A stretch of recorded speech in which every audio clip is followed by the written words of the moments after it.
Have you ever just stopped and wondered why millions of people all across the globe step completely out of their daily routines every single year to reenact this ancient story of survival and sacrifice in the middle of the desert?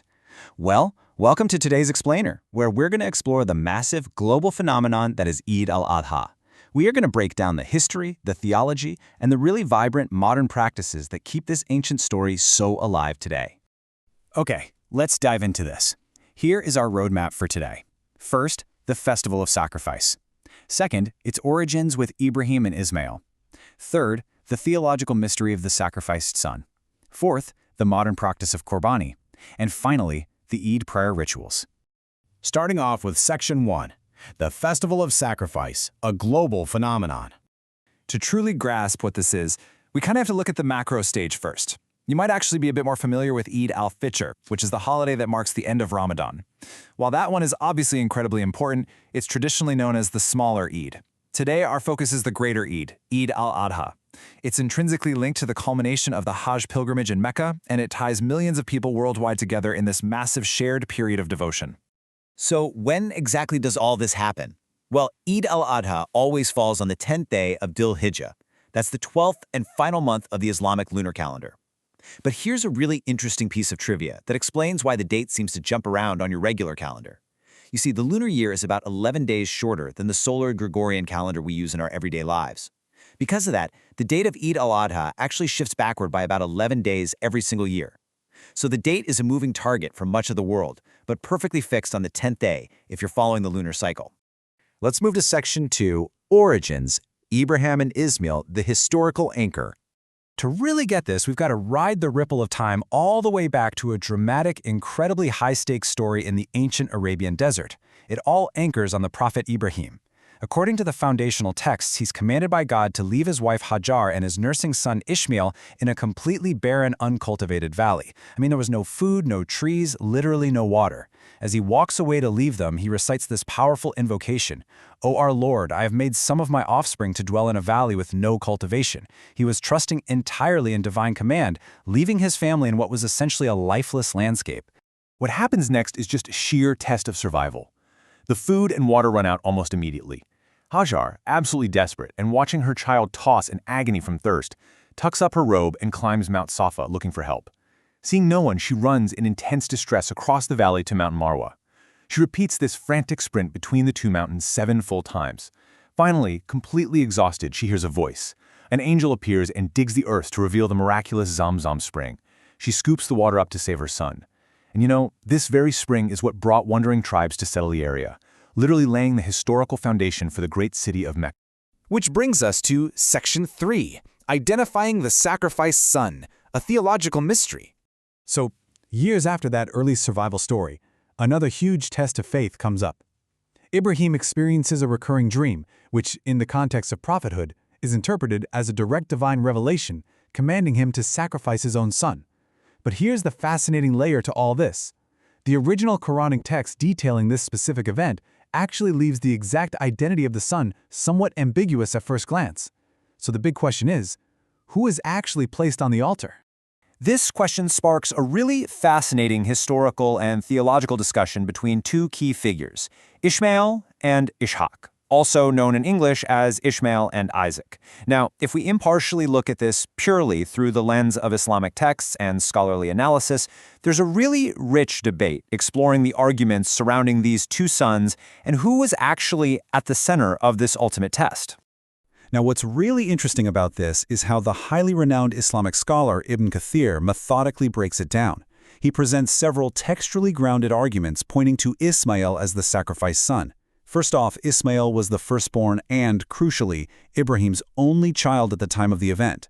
Second, the text describes the son to be sacrificed as a forbearing boy, which is a specific trait linked to Ismail elsewhere in the texts.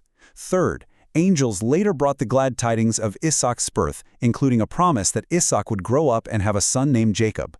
Logically, Ibn Kathir argues God wouldn't command the sacrifice of a young boy who is already explicitly promised a future lineage. Fourth, the ultimate test of faith naturally required sacrificing the most beloved, which would be the only existing firstborn. And finally, the physical evidence, the horns of the ram that miraculously replaced the son on the altar were preserved in Mecca, which is exactly where Ismail lived, not Ishaq. Moving right along to Section 4, the practice of Qurbani, from ancient history to modern practice. Okay, let's shift gears for a second. How does all that ancient history actually translate into what millions of people are doing today? Central to the modern holiday is Qurbani, also known as Udiyahya. This is the sacrifice of an eligible animal, specifically a sheep, a goat, a cow, or a camel, during the days of Eid al-Adha.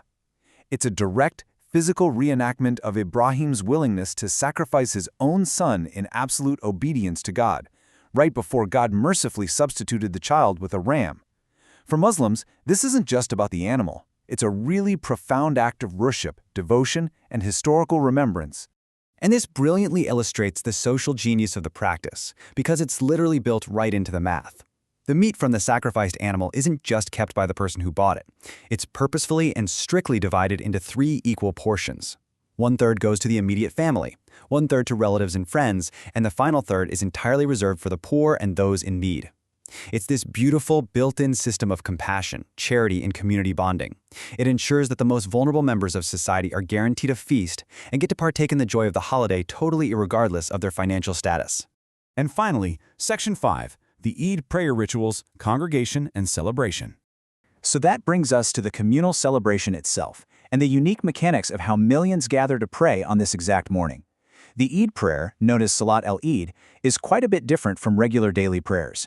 Traditionally, Muslims gather not just in local mosques, but out in massive open spaces, fields, or designated areas called Eidgahs. The visual of thousands of people lined up outdoors is absolutely stunning. And uniquely, this massive congregation kicks off without the customary adhan, that recognizable vocal call to prayer you'd normally hear from a minaret. Everyone just knows the appointed time in the morning and gathers together. The prayer itself actually has some pretty unique rules. You perform multiple takbirs, that's raising the hands and saying Allahu Akbar, meaning God is great. It's typically 7 takbirs in the first unit, or rakat, before the imam recites the Quran, and then 5 takbirs in the second unit. Then, in a direct contrast to regular weekly Friday prayers where you sit and listen to the sermon first, the Eid khutbah or sermon is specifically delivered after the prayer is entirely completed. Now, beyond the obligatory prayer, there are these highly recommended traditions, known as sunnah acts, modeled after the Prophet Muhammad.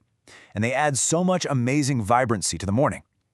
They include taking a ritual bath, or ghusl, before attending, and putting on your absolute best, or even brand new clothes.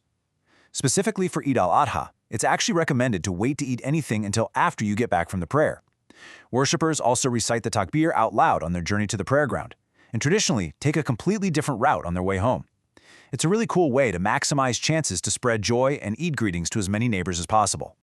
So what's the big takeaway from all of this? The sources make it absolutely clear. Eid al-Adha is far, far more than just a set of mechanical rituals. It is a masterclass in universal lessons. It teaches unyielding obedience to a higher power, profound gratitude for the blessings we so often take for granted, and it establishes a deeply ingrained, actionable system of community care.